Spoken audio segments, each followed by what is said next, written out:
NASA की astronaut और भारतीय अमेरिकी मूल की सुनीता विलियम्स 9 महीने के लंबे इंतजार के बाद 3 अन्य अंतरिक्ष यात्रियों के साथ बुधवार 19 मार्च को तड़के सुबह 3:27 पर धरती पर आने वाली हैं।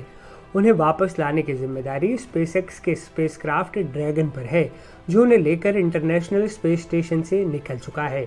अमेरिका के फ्लोरिडा तट पर ड्रैगन कैप्सूल के 7 संभावित स्प्लैशडाउन साइट्स हैं, यानी समंदर में गिरने की जगह। इनमें से 3 गल्फ ऑफ मैक्सिको की तरफ हैं और 4 अटलांटिक सागर की तरफ। ग्राउंड पर बैठी टीम ये तय करती है कि मौसम और दूसरे सेफ्टी फैक्टर के हिसाब से इनमें से कौन सी साइट ड्रैगन की लैंडिंग के लिए सही रहेगी। मिशन कंट्रोल में बैठे नासा और स्पेसएक्स के साइंटिस्ट ड्रैगन स्पेसक्राफ्ट को उसके आखिरी ऑर्बिट ट्रेजेक्टरी में भेजने के लिए उसके थ्रस्टर का इस्तेमाल करते हैं। सिंपल भाषा में बताएं तो न्यूटन के तीसरे नियम का सहारा लेते हैं और स्पेसक्राफ्ट की दिशा को बदलने के लिए थ्रस्टर से फोर्स लगाते हैं। सुनीता विलियम्स की वापसी में आखिरी में 46 मिनट बेहद अहम होने वाले हैं। इस दौरान कुछ भी हो सकता है। दरअसल धरती के वायुमंडल में घुसने के पहले ट्रेजेक्टरी को आखिरी बार बदलने से लेकर धरती पर लैंड करने के बीच लगभग 46 मिनट का वक्त लगेगा। जैसे जैसे ड्रैगन स्पेसक्राफ्ट धरती के वायुमंडल में आता है, परिस्थिति गंभीर होती जाती है।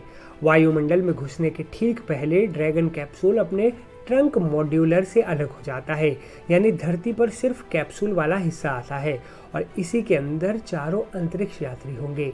ड्रैगन कैप्सूल के अलग होते ही इसमें लगे 8 ड्रैको थ्रस्टर्स की मदद से कैप्सूल के फ्लैट यानी पीछे वाले हिस्से को धरती की ओर मोड़ दिया जाता है।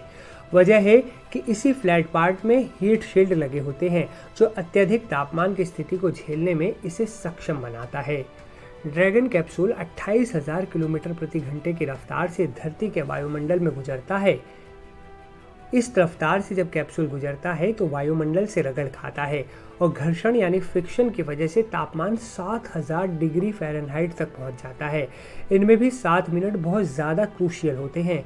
ये 7 मिनट ऐसे होते हैं जब ग्राउंड पर बैठी मिशन कंट्रोल टीम का कैप्सूल पर कोई कंट्रोल नहीं होता।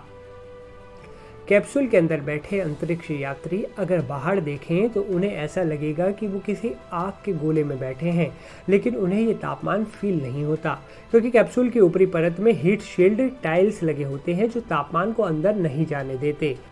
फ्रिक्शन की वजह से ही कैप्सूल की रफ्तार भी थोड़ी धीमी होती है और रफ्तार 600 किलोमीटर प्रति घंटे तक आ जाती है।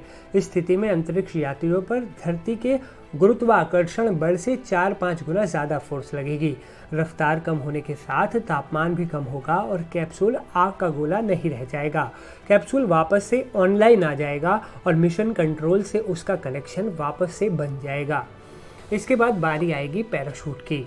शुरू में 2 पैराशूट खुलेंगे और वो ड्रैगन कैप्सूल की रफ्तार को कम करेंगे। इसके बाद पैराशूट की संख्या 4 हो जाएगी और कैप्सूल की रफ्तार कम होकर 24 किलोमीटर प्रति घंटे तक आ जाएगी। इसी रफ्तार से कैप्सूल समुद्र में गिरेगा।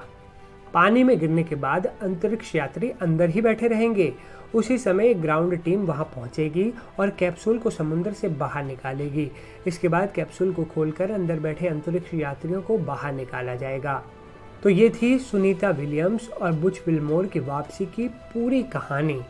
पूरी दुनिया उनकी सुरक्षित वापसी के लिए दुआ कर रही है। एनडीटीवी की पैनी नज़र भी इस खबर पर बनी हुई है, इसलिए सुनीता विलियम्स से जुड़े पल पल के अपडेट के लिए आप बने रहें एनडीटीवी के साथ।